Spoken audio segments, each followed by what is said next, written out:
dodging like strays. Climbing out the gutter, I am real like the frame. Wrapped in shadow, but they shine like noon. For hearts beating, sink, break the. All right, welcome back to another episode of the King's Effect podcast. Today we have a very special guest, Korbey White, with us. And we're going to be talking about aspects of Black men's mental health, either from the workplace, relationships, just overall thoughts about what we see as Black men, and maybe some solutions to help us to navigate life as well too. So go ahead and introduce yourself, Korbey, talking about where you're from, what you do, so our audience can know who you are. All right. Thank you, Daron, for having me, first of all. So as Daron said, my name is Korbey White. I am originally born and raised Watts, California. They not like us. Reason everybody knows us for that, and Kendrick Lamar in Compton.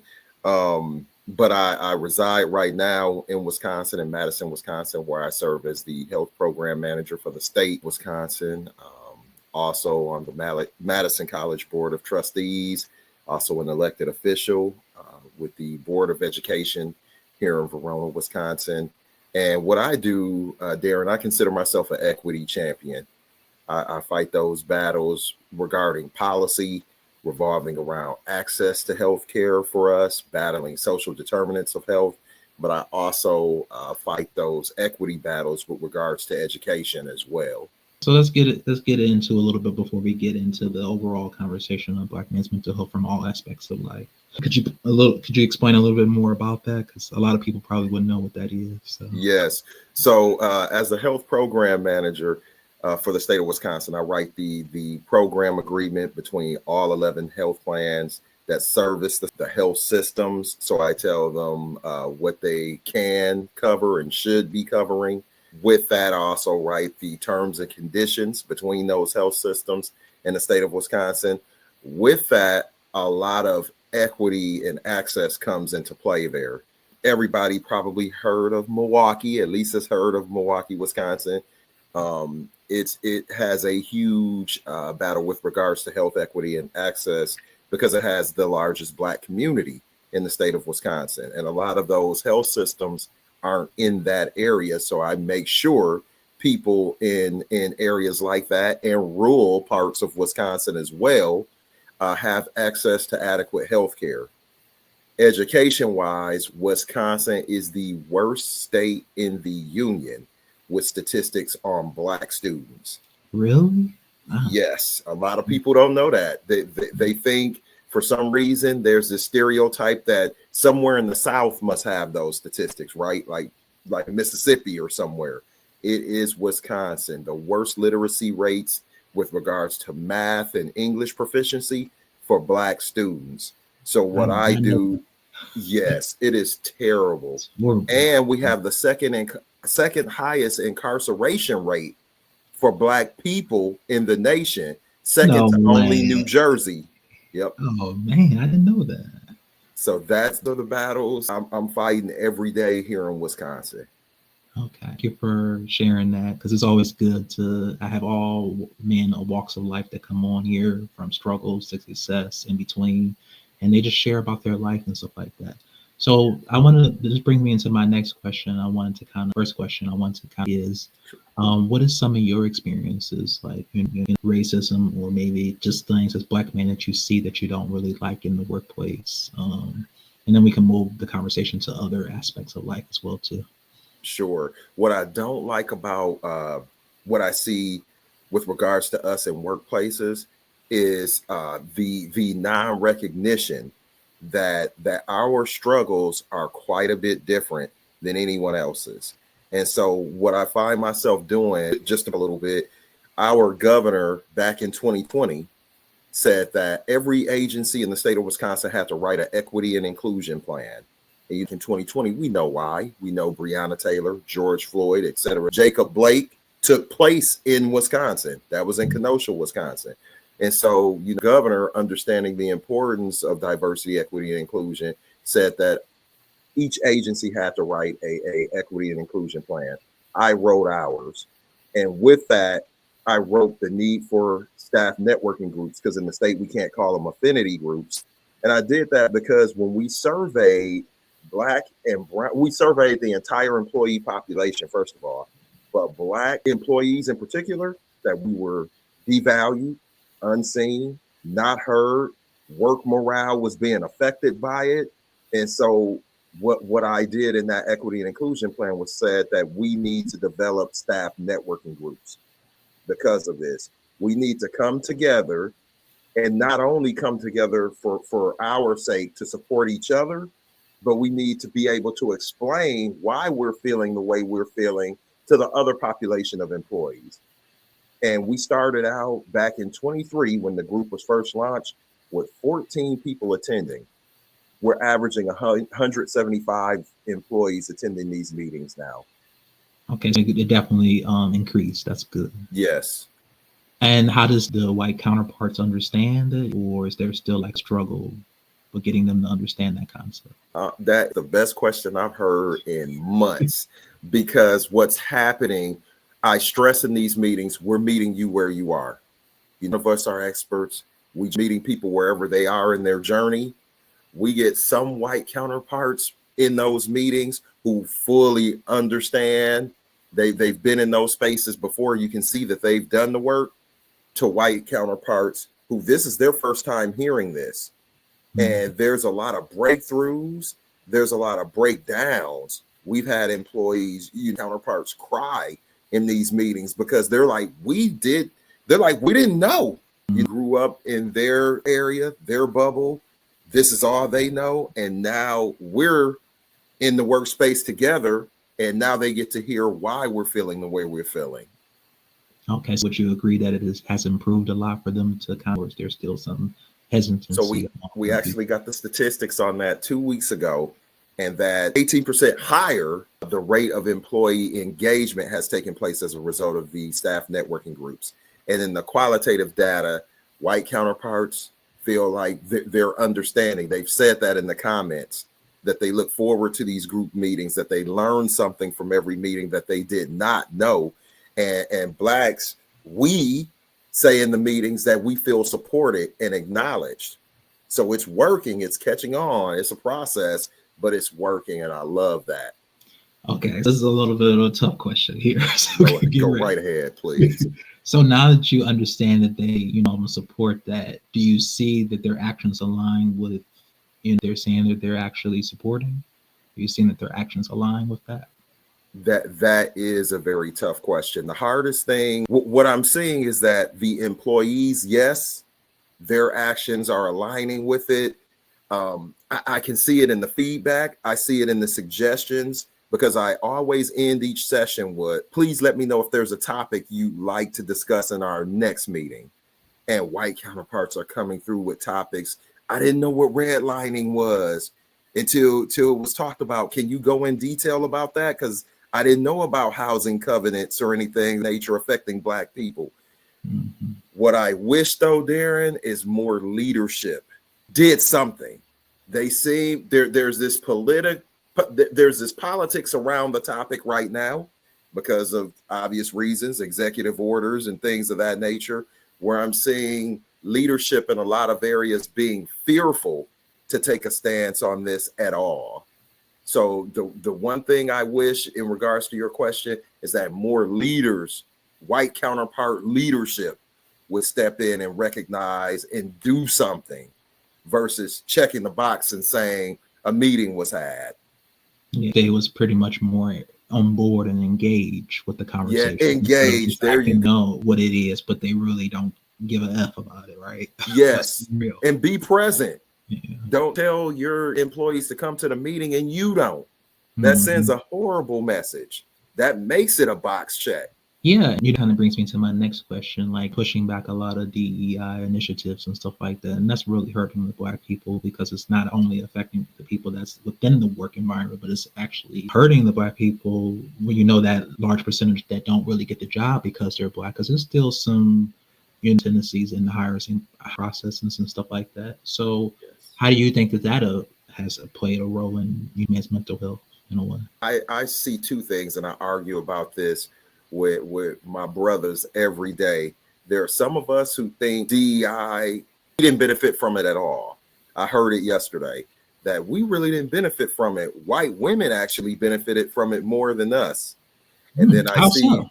that's what one brother said to me yesterday, that we're not in positions necessarily because of DEI in the state of Wisconsin. At least they've seen white women benefit from being hired in those positions versus us, and then being told that, hey, we have diversity, we got a white woman in the position, what are you talking about? DEI is not only about race. That's what we get in Wisconsin. That's the way to keep us out of those positions of authority, by saying, hey, we got diversity. We have a military vet, most of the time a white man. We have a white woman in that position. So a lot of brothers in Wisconsin thinking and feeling that DEI doesn't benefit us, at least in the state of Wisconsin. What I try to get them to see is that, especially with community-based organizations and how they're funded, by those executive orders being signed, it cut off funding to a lot of those programs at these community-based organizations that we do benefit from. And that is ultimately impacting and affecting us. Yeah, that's really sad to see. Do you think there's ever going to be more of a comeback for it, or do you think they're gonna maybe? Because I know, not to get too political, I know Trump was like, that it really wasn't beneficial. It was more like, should be hiring based on the merit system, like just because the checking those boxes, just because Filipino or have black stuff like that. You shouldn't be checking it just based on. It should be like if they're really qualified for the job. So do you think there's any going to be do you think HR is maybe going to start like evaluating the processes of how they do the DEI? I think so. But to your point, and I hate when I have the merit battle with white people, because what I tell them is that you're not getting an unqualified person of color in the position. They still need to be qualified. But what DEI does is allow us to even compete for that position as black people. We still need to be qualified, but pre-DEI, pre-affirmative action, we weren't even in those spaces to be able to compete for those positions because of who we are. Personal story, may I say this real quick? My wife worked for USAID. What's that? The United States International Development Division. One of those executive orders totally dissolved the division. It is no longer an agency, and it's been around since 61. President John F. Kennedy started the organization back in 61. What they do is international development. Schools around the world that are needed, diseases, they battle that. Vaccines, they create vaccines for diseases around the world. Poverty around the world. And the federal government, the new administration, felt that it was wasteful spending by doing that. And 39 people are now without jobs because that division is gone. That's been around since 61 because it's viewed as a DEI division. And it is terrible because of the work that USAID has done globally. Has been just, talking malaria. USAID was the number one organization leading the charge to find vaccines and cures for these diseases, and they're gone now. Yeah, that's horrible when you think about it like that.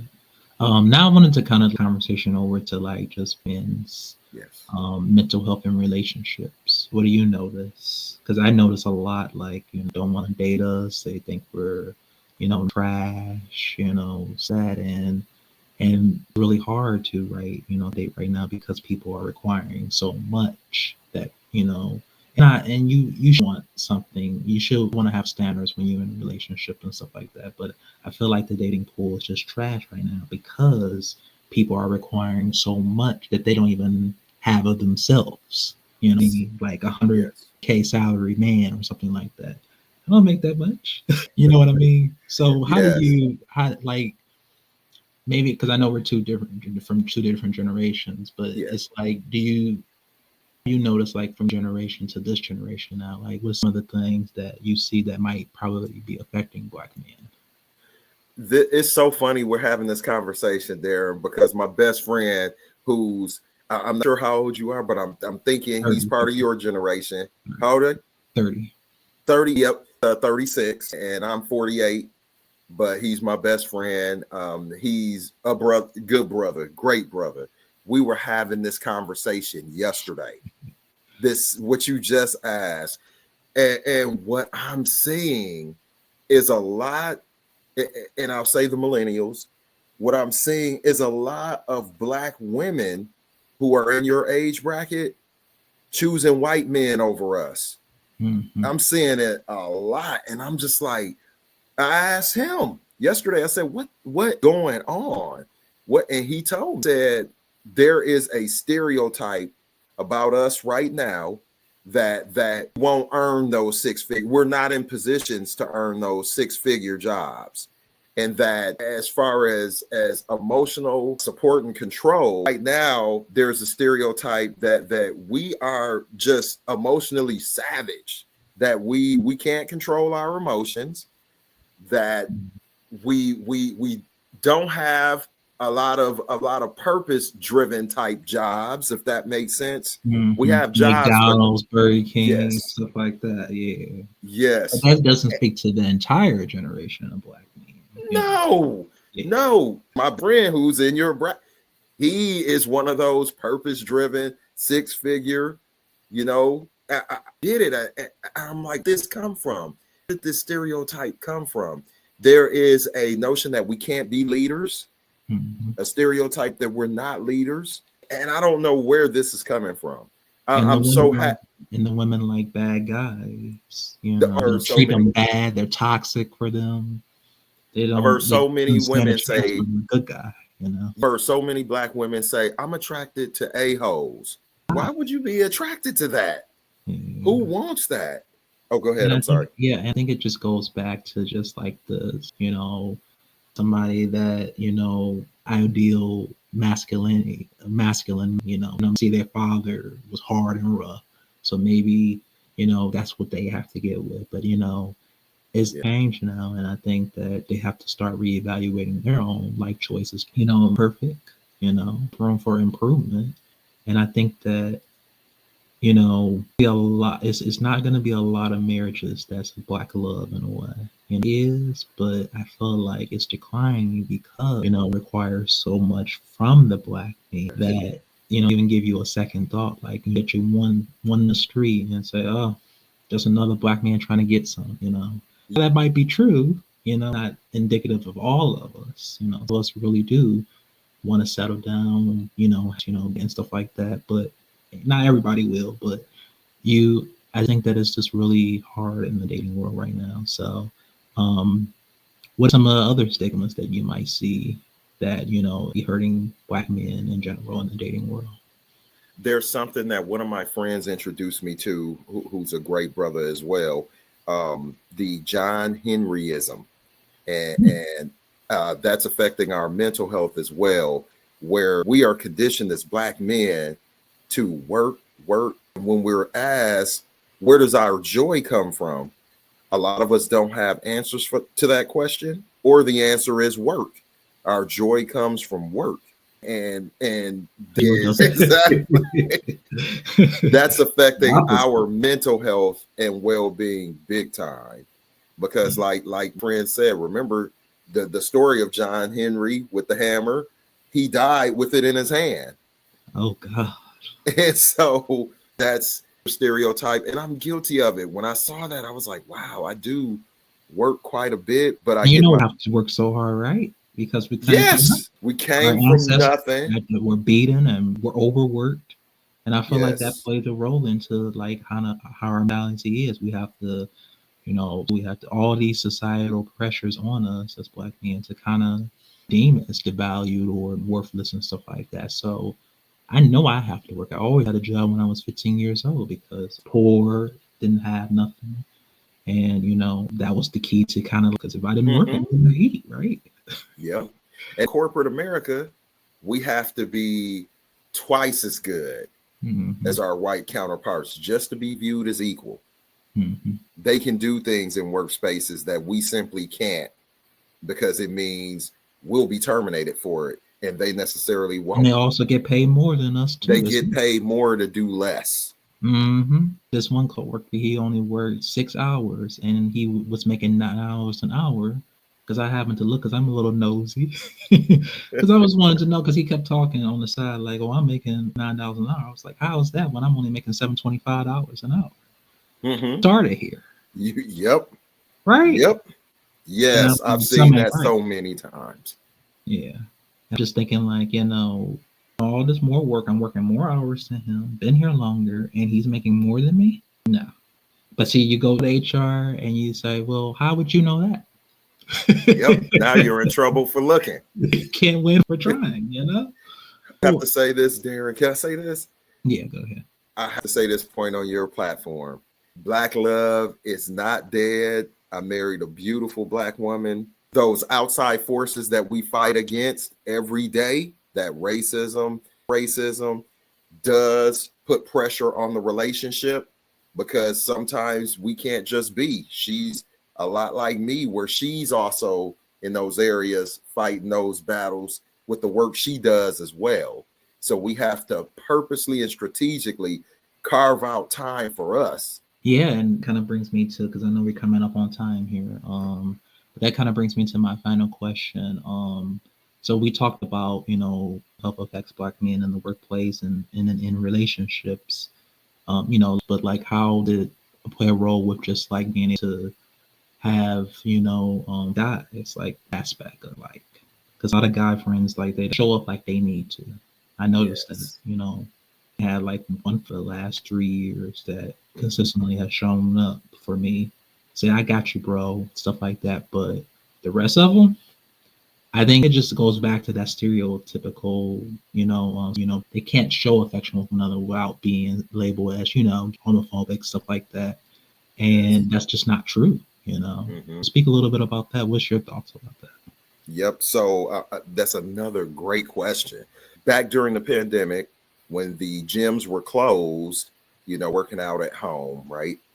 Gyms opened about 3 months into the pandemic, well, 5 months, somewhere around May.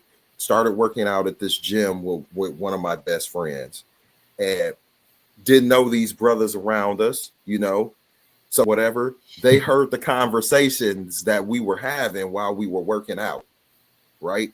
So me and my best friend, we're working out by ourselves. These other brothers hear the conversations that revolve around family, relationships, being Black. They wanted to work out with us, right? That 2-person group, me and my best friend, has now grown to 11 men. We work out daily, 5 a.m. every morning, and we talk about, while we're working out, race, politics, religion, being Black. And one of them said to me, he's a professor at the University of Wisconsin who works out with us, who's Black, the only tenure professor in his department there. He said, what this group did was allow me to be vulnerable, to put my guard down and be able to discuss those topics that, man, we're not supposed to discuss, because we're supposed to be hard and be able to get through anything. No crime. Yep. When we get home, the tears come out when we're alone by ourselves. And this group allowed us to be vulnerable, let those walls down. I mean, members of the group who are going through horrible divorces, who are still able to smile, who send messages in our group message, "I love you, brothers. I needed you, brothers." So my thing is organically create that support group within each other.